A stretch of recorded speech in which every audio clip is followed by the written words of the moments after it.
ka tingull më të bukur se tingulli i lahutës.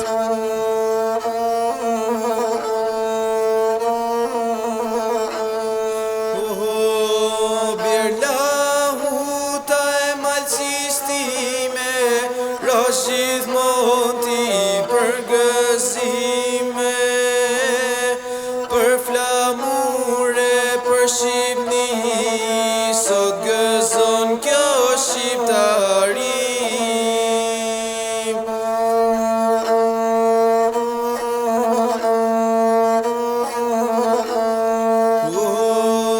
Bjerlahu të mi vjeqore, për matë mëlle në shqiptare, për lirin e kombit ton, zot gjithmon lahuta jon.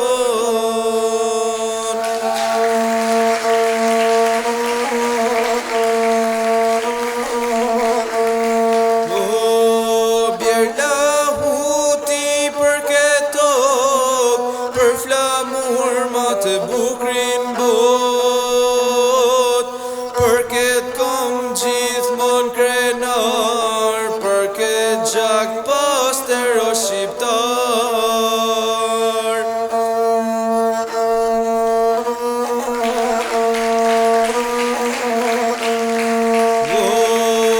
Bjerlahu ti për Trimni, për Kosove, për Shqipni,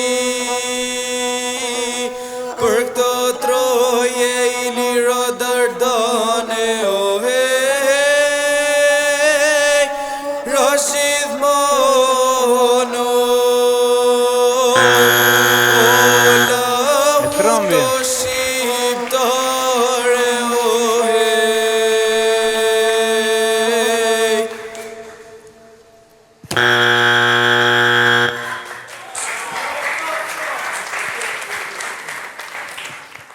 Mirë mbrëma, Mirëmbrëma, mirë se erdhe. mirë se gjeta. Si quhesh? Emanuel Luka dhe vin nga Shkodra. Nga Shkodra. Po.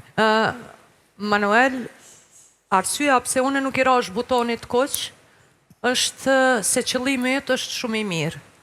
Me pa një djalë tri me lahut duke këndu është e rrallë. Ndiq sodit edhe këtë e përgëzoj shumë. Mirë po, më duhet të them që ti edhe intonacioni gjatë gjithë kohës keni qenë dy kahje të ndryshme.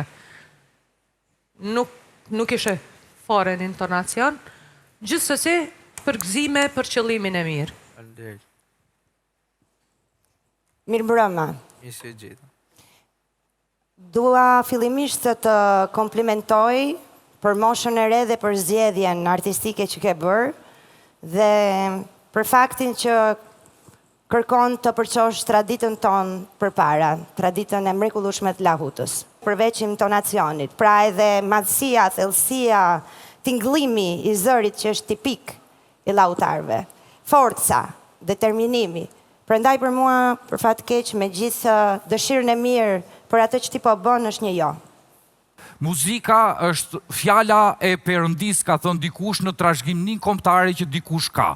Unë nuk dua të gjej gabime intonative kundrejt notave që ti ke lozur. Unë mendoj që ti ke qenë përafërsisht me notën që ti ke lozur në lahut, dhe kjo është pra, dua jo për sens kundërshtimi më shumë se sa për sens eksperience. Unë kam rastisur në shumë dasma, evente, etj dhe e di, ndoshta veshim më shumë, rrafur pak më shumë për ta kuptuar dhe perceptuar pak më shumë se sa Emanueli donte të jepte apo atyre pove që ju tha sot. Për mua është i po sot, me thënë drejtën. Ti e ndër të rastet e pakta, sepse ne këtu kemi tendenci të justifikojmë si pasojë e emocioneve e tjera, megjithatë ndoshta dhe nuk do ta bëjmë, se kur vjen atë skem pikërisht është, ndoshta nëse të mbyt emocione, atëherë nuk je për këtë gjën. Në rastin tënd, ty të mbytën emocionet, por potenciali është shumë herë më i madh se sa si e shoh unë. Kështu që edhe për mua është një posot.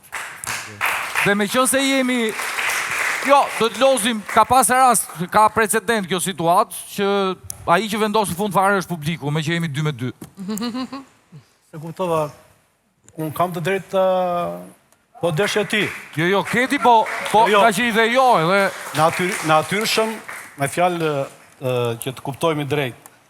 Unë e thashë pa, ne nuk japim verdiktet jetës këtu, të mbjetesës. Rapsodia, si element, mbase edhe nuk i ka edhe ato shpërthimet e mëdha, por në përgjithësi është ai rrëfimtari. Rrëfimtari që tregon një histori nëpërmjet lahutës, po i këndon një trimërie, i këndon një ngjarje. Pra, po ta shkosh nga thellësia, se sa është me të vërtet monumentale.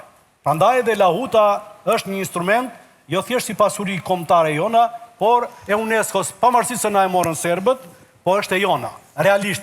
Dhe është krenari e pasurisë tonë, folklorike, kombëtare. Problemi gjithë është, unë në momentin që ti fillon dhe luan në lahut, unë emocionohem, drithërohem edhe futem në atë imagjinatën time, sepse në përgjithësi ai që luan po nuk ta rëmbeu edhe këtë lloj ndjenje është e kot. Pastaj, momenti kur ti do ta përcjellje me zërin tënd, me këngën, këtu më zbute dhe sinqerisht më zbute dhe lahutën.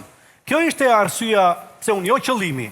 Kjo është arsyeja pse unë godita X-in, sepse edhe nuk e kam shumë si natyrë. Kalojmë te publiku. Është momenti që sovrani vendos. E ne i dim si vendos sovrani. Apo jo? Faleminderit. Juve.